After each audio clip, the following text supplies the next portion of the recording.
Flood kills 5 people, damages 10,000 properties in Australia. Prime Minister says they are doing all their possible best to support and to survey the situation.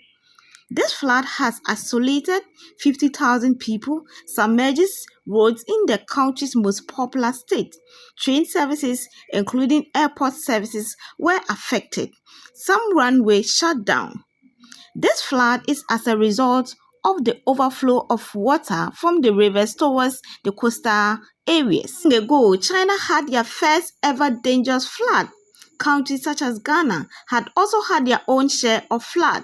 It is rather unfortunate Australia had to join the flood queue. You are watching the Lab Doctors channel. Please kindly subscribe to our channel, like our videos, share, and let's do this together.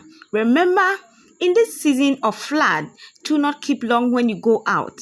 And when you realize that there is a flood or any bad situation, find a safer place to stay or call the right authorities. Until we meet again, continue to watch this video and stay safe. Bye-bye.